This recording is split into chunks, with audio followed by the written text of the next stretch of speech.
Cerqueira, trabalho com o Ricardo na Harp. Nós somos uma empresa de recrutamento e seleção, fica ali em Sunrise.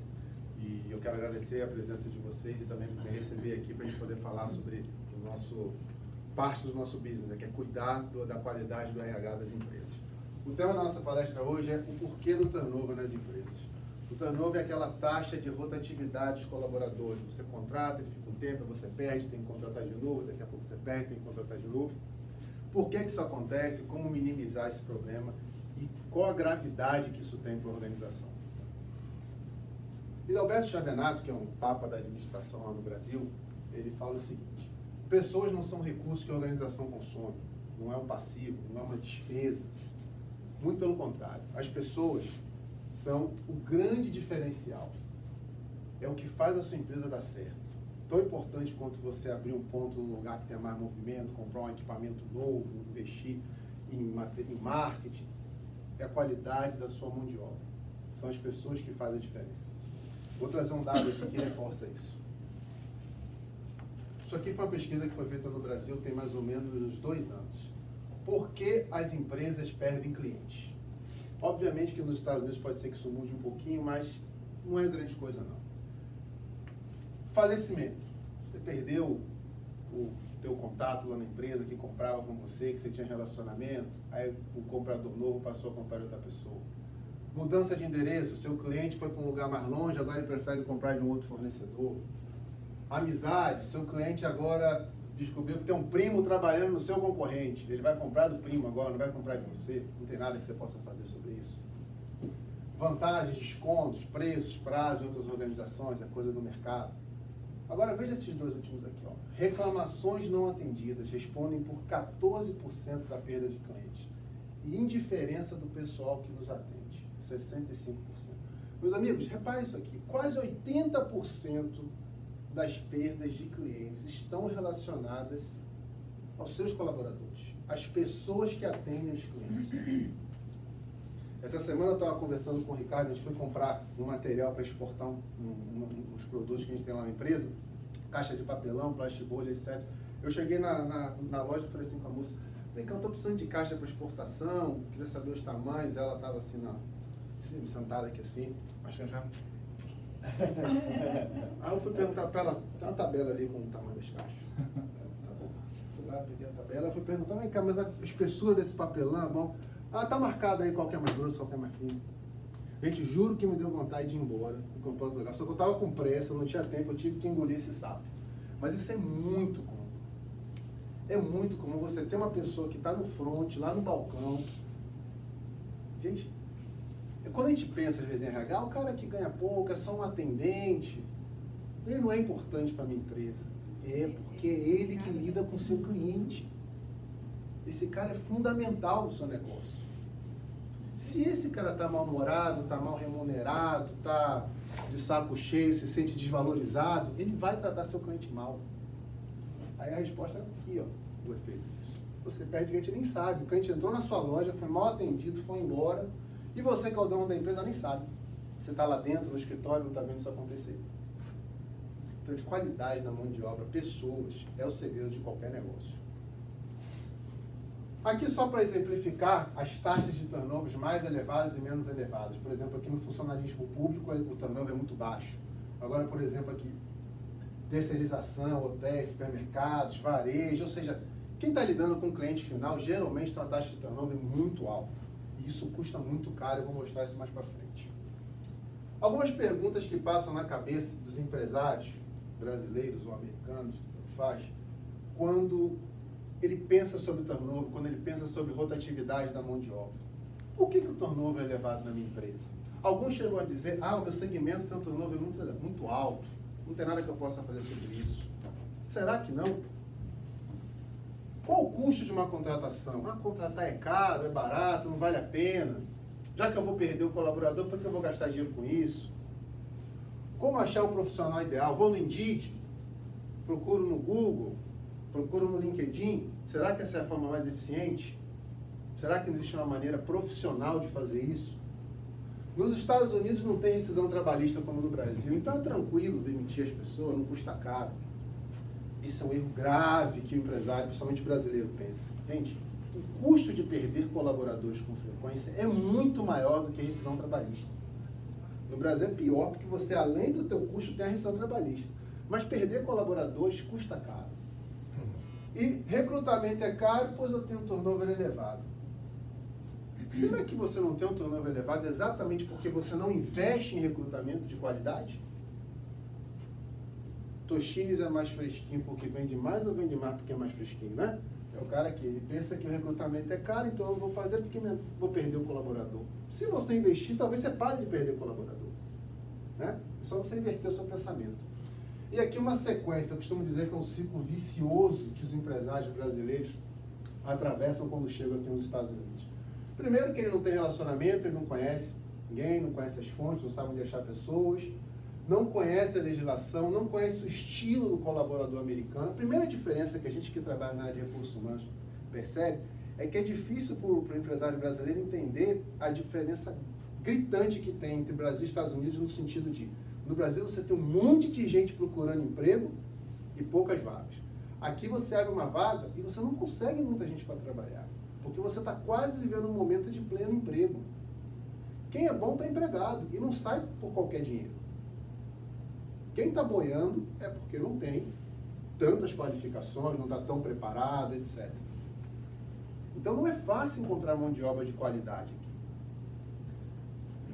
Aí você vai recorrer para as empresas de staffing americanas. Nós podemos falar isso não só porque são nossos concorrentes, como também como os clientes. Nós temos um outro negócio aqui que já tem uns 2 anos e meio, e quando chegamos aqui passamos por isso. Contratamos empresas de staffing para nos auxiliar.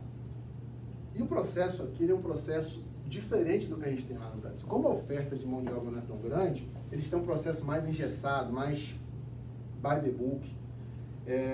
Eles não têm tanto respeito ao job description que você fala, eu quero funcionário assim, assim, assim, assim. Eles vão te entregar mais ou menos aquilo ali, geralmente focando no banco de candidatos que eles têm e não indo para o mercado buscar aquilo que você precisa. E sem falar que é bem mais caro, muito caro, comparado ao que a gente imagina ser um preço razoável para contratar uma pessoa. Como consequência, você tem contratações caras e que, como o funcionário não está 100% alinhado com aquilo que você precisava, você não vai ter o resultado que você gostaria.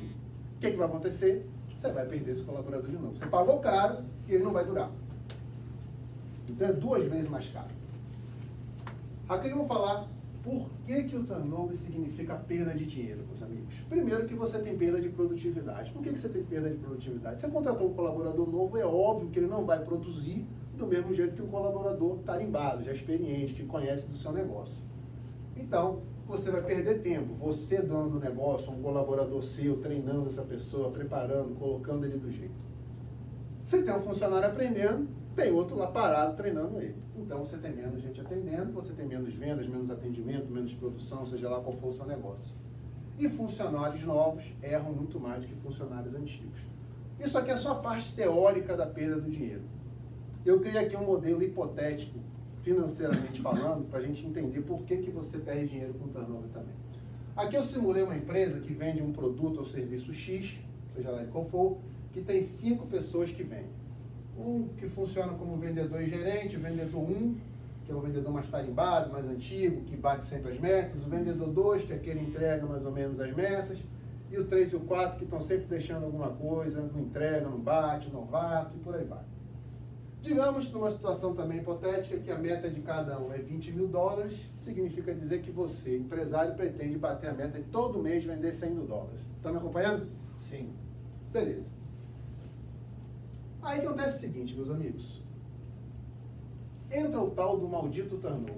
O cara que vinha aqui produzia 20 mil, aí você perdeu esse colaborador. Aí você contrata um novo. Aí esse colaborador novo, ele vai começar produzindo menos. Aí vende 5 mil no mês, aí depois 8, 12, 15. Demorou 5, 6 meses para ele voltar ao nível de produção de 20 mil que você esperava. Aí tem outro aqui que é bom, tal, você não perdeu esse. Aí vem o outro aqui que você perdeu, daqui a pouco foi e perdeu de novo. Ou seja, resumindo a história, meus amigos, você teve 5 buracos na sua equipe ao longo de um ano. Tá claro? Sim.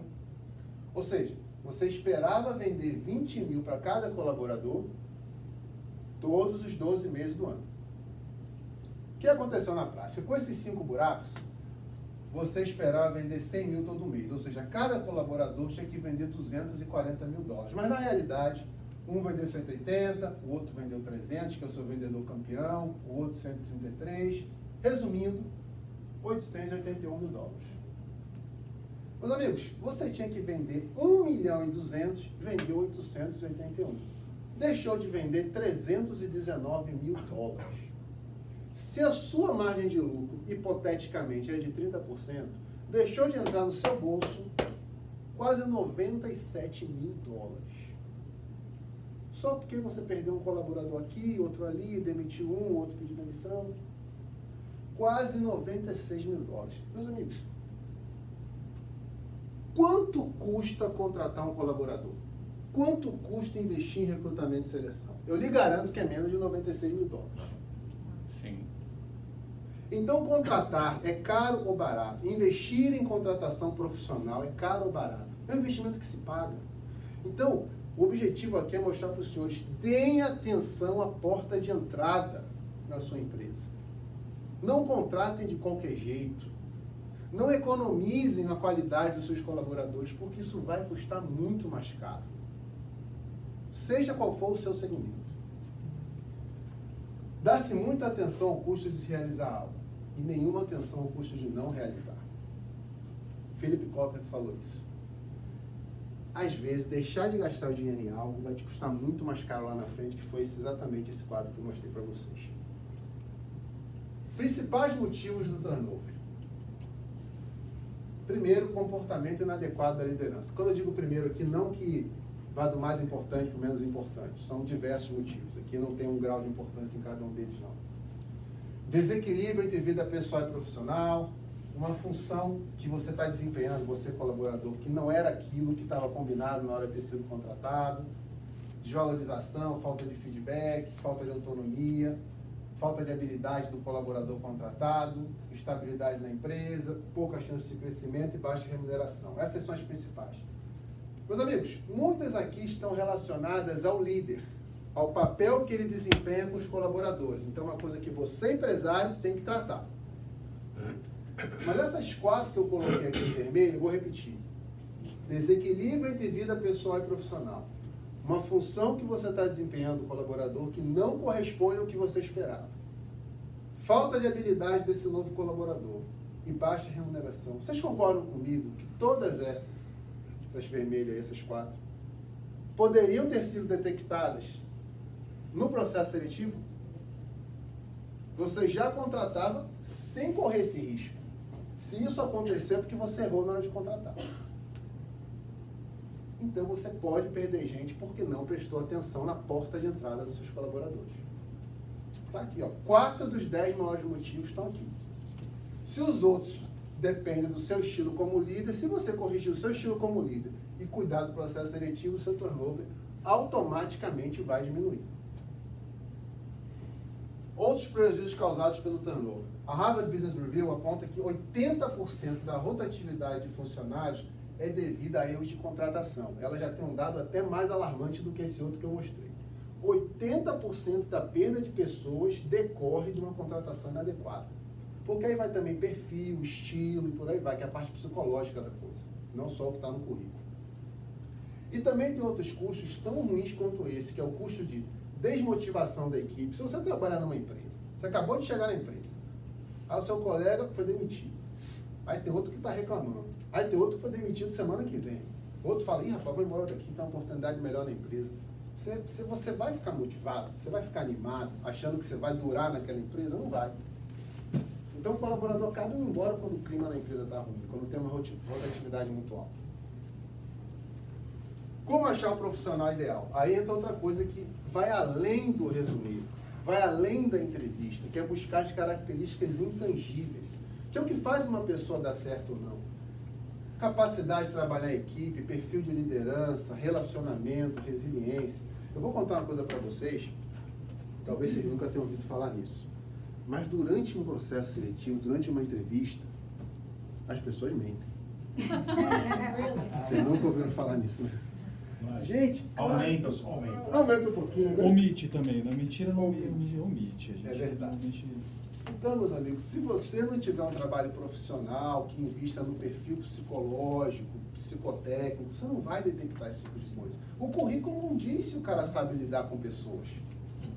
Não tem como pegar isso no currículo. Ele está dizendo lá. Você pergunta, você gosta de pessoas? Adoro. Fala suas 3 qualidades, seus 3 defeitos. Não, aquela básica. Eu sou perfeccionista. Mas posso fazer uma Sou pergunta? ligado a detalhe, né? Ansioso. São todos detalhes. Como vocês detectam isso aí? Existem testes. Testes psicotécnicos? Psicotécnico, psicológico, estudo de perfil. Existem estudos de perfil. Exatamente. Que é o Detector de Habitat. mentira, você conecta com o cara. Você gosta de pessoas? Bolinho. Por exemplo, se você quer uma pessoa que vai trabalhar, vou dar um exemplo assim, grosseiro, tá? Uma pessoa que vai trabalhar com contabilidade, financeiro. Você concorda comigo que essa pessoa tem que ter um perfil focado para detalhe, concentrado? Eu não estou preocupado se esse cara é simpático, comunicativo. Agora, se é um cara de vendas, um cara de atendimento a cliente, já é o contrário, tem que ser um cara falante, comunicativo. Se você tem que ser todos. Mas nunca vai ser todos. Vai custar caro, vai demorar pra achar. Vai demorar para achar. Eu sou esse tipo de 95 pessoa. mil. Eu tenho que ter atenção aos detalhes. Você é eletricista também? Eu tenho que... Não, na minha empresa. Manda o resumir pra gente, hein? Manda o resumir pra Mas a gente. gente atende cliente desde o primeiro momento até... Assim, Encontra uma empresa para ela trabalhar. Não, Ela é esse é um boa, candidato é boa. maravilhoso, sem sombra de dúvida. Então, mas o que eu quis dizer foi um exemplo grosseiro, porque o teste de perfil, ele vai te tentar alinhar o seu perfil com aquela vaga, que vai além do currículo, da experiência. Que você tem que estar alinhado como o seu modus operandi como pessoa tem que estar alinhado com o modus operandi daquela vaga. Diga. Eu acho que também, assim, eu penso, né, que às vezes eu posso ser uma contadora, preencho muito bem, tecnicamente falando, a vaga de contabilidade que está sendo preenchida, mas você tem que ver também se o meu perfil como pessoa casa com o perfil daquela empresa. Se é uma empresa que se preocupa com ecossistema, que se eu sou ligada nisso, eu não quero trabalhar numa empresa que está corrompendo o... Você entende? Eu acho que tem a linha de... Ideologias, né, seria. Sim, cultura da sim, a cultura da cultura empresa, da empresa, exatamente. exatamente. Uma coisa que acontecia muito quando eu Eu acho trabalhava que é no muito... banco, eu vi muito pessoas que tinham um perfil excelente para vendas, mas existiam produtos na prateleira do banco que você, se lesse um pouquinho o regulamento do produto, você não vendia, porque você sabia que você ia lesar o cliente. Uhum. Então essas pessoas tinham um conflito interno muito grande para realizar isso. Como é que eu vou vender isso se eu estou mentindo para o cliente? Eu só vou pedir para a gente, né? Beleza, Deixar para vou frente, fechar. a gente tem um tempo certo e a gente deixa algumas perguntas no final, tá bom? Então, como identificar exatamente isso? Através de testes, de perfil, etc. Tá? E lembre-se, meus amigos, conhecimento é importante, mas 85% do resultado vem das habilidades, vem das atitudes. A gente costuma dizer que é treinável e não treinável. Eu posso ensinar a pessoa a ser contadora, a ser economista, a ser um monte de coisa. É só você treinar, É difícil ensinar. treinar alguém a ser simpático. Você treinar a pessoa a ser simpática, a ser bem-humorada, a gostar de gente. Não dá para treinar. Aí que entra o perfil.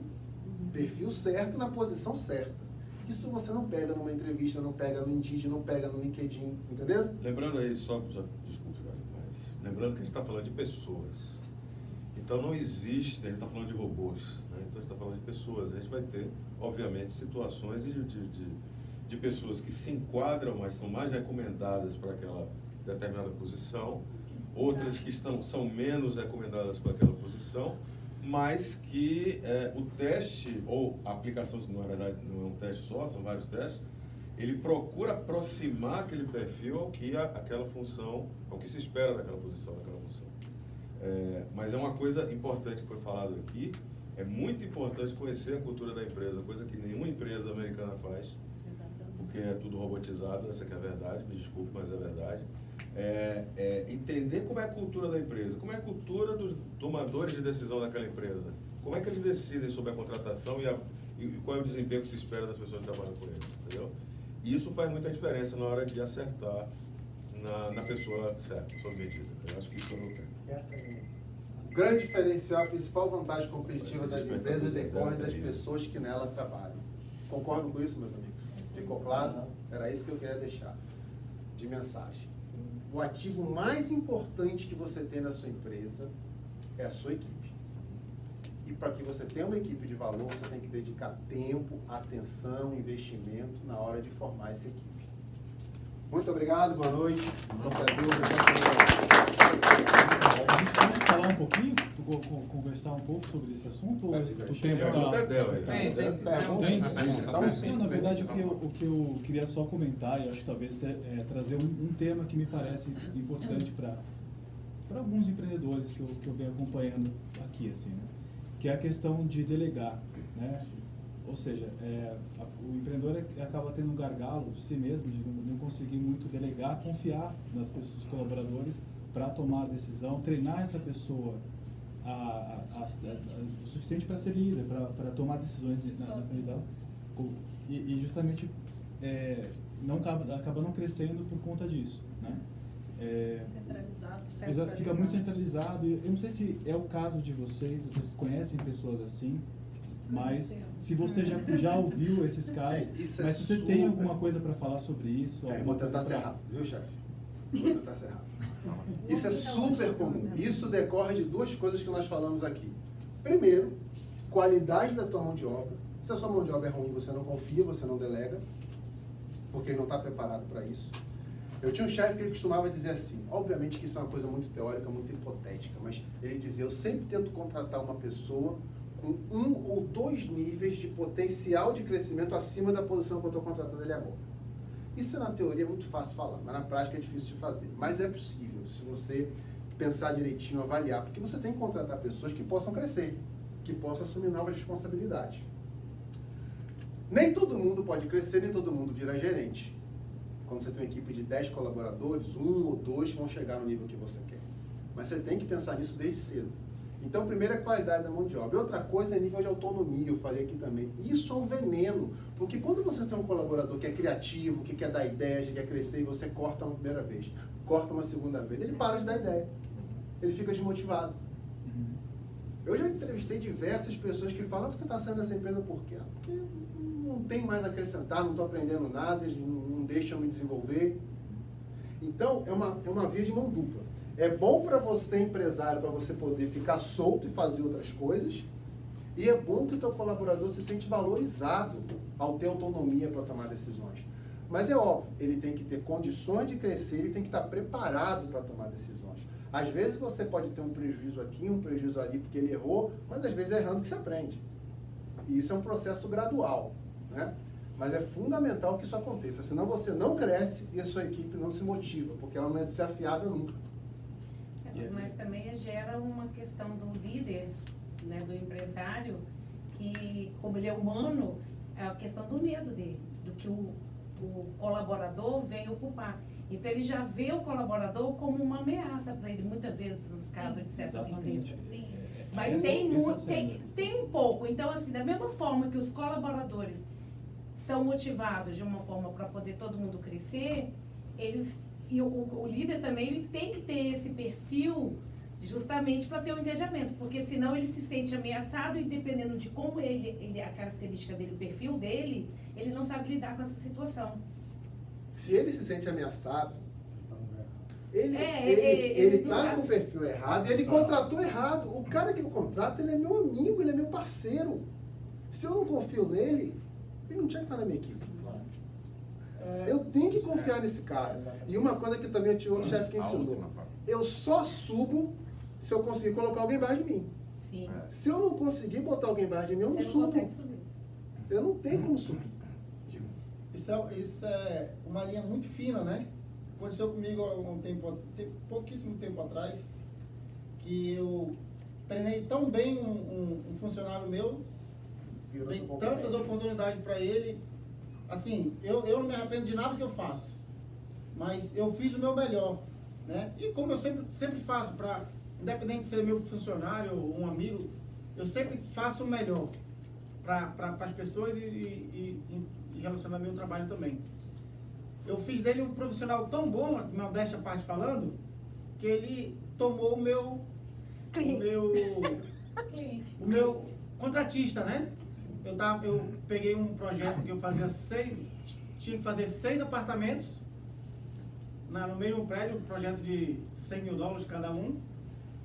O cara foi lá e me deu uma rasteira. Aí, então é o que eu estou tentando falar, é uma linha muito fina. Acontece. Né? Principalmente para a gente que trabalha na construção. Né? A gente que trabalha na construção é uma linha muito fina. Você treina, você capacita, você instrui. Muitas das vezes ele saía para fazer algum trabalho dele, ele me ligava, eu instruía ele como fazer o trabalho, como dar o preço e como lidar com o cliente. Então, para mim, eu fiquei com essa barreira agora, entendeu? Eu tenho lidado com funcionário hoje bem mais, como é que eu posso dizer? Melindre, tá? Eu tenho esse cuidado, sabe? Na verdade, o ideal é você compartimentalizar determinadas informações. Por exemplo, o cara é muito bom com uma determinada coisa.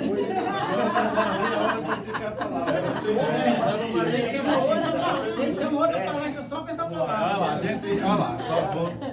Obrigado, Vai ter que Alexandre. voltar. Falar sobre pessoas é nisso. Não, ele vai falar sobre compatível.